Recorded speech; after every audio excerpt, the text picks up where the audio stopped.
अष्टलक्ष्मीस्तोत्रम्।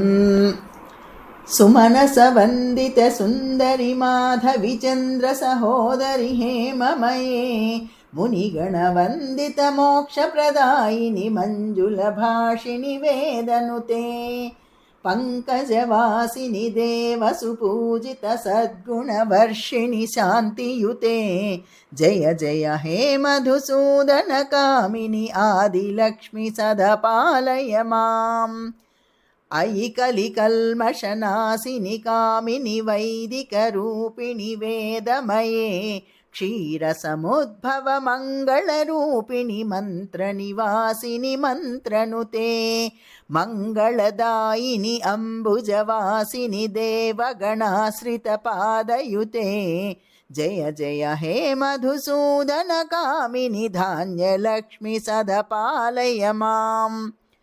जयवरवर्णिनि वैष्णवि भार्गवि मन्त्रस्वरूपिणि मन्त्रमये सुरगणपूजित शीघ्रफलप्रद ज्ञानविकासिनि शास्त्रनुते भवभयहारिणि पापविमोचनि साधुजनाश्रितपादयुते जय जय हे मधुसूदनकामिनि धैर्यलक्ष्मि सदा पालय माम्।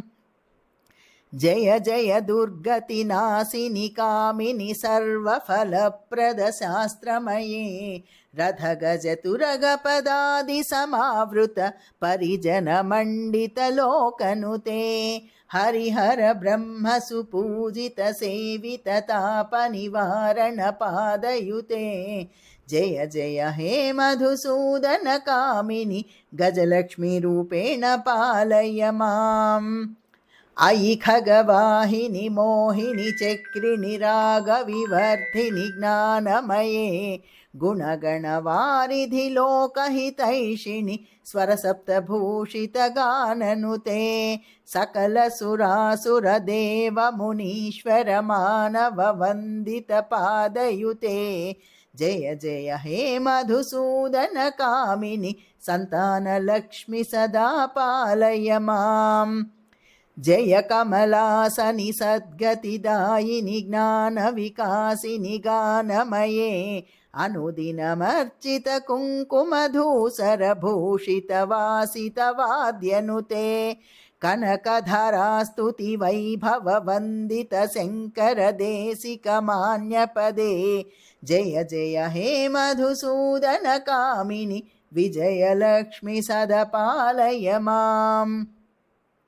प्रणतसुरेश्वरि भारति भार्गवि शोकविनाशिनि रत्नमये मणिमयभूषितकर्णविभूषण शान्तिसमावृतहास्यमुखे नवनिधिदायिनि कलिमलहारिणि कामितफलप्रदहस्तयुते जय जय हे मधुसूदनकामिनि विद्यालक्ष्मि सदा पालय माम्। धिमि धिमि धिं धिमि धिं धिमि धिं धिमि दुन्दुभिनादसुपूर्णमये घुम घुम घुं घुम घुं घुम घुं घुम शङ्खनिनादसुवाद्यनुते वेदपुराणेतिहाससुपूजित वैदिकमार्गप्रदर्शयुते जय जय हे मधुसूदनकामिनि धनलक्ष्मीरूपेण पालय माम्। इति अष्टलक्ष्मीस्तोत्रं सम्पूर्णम्।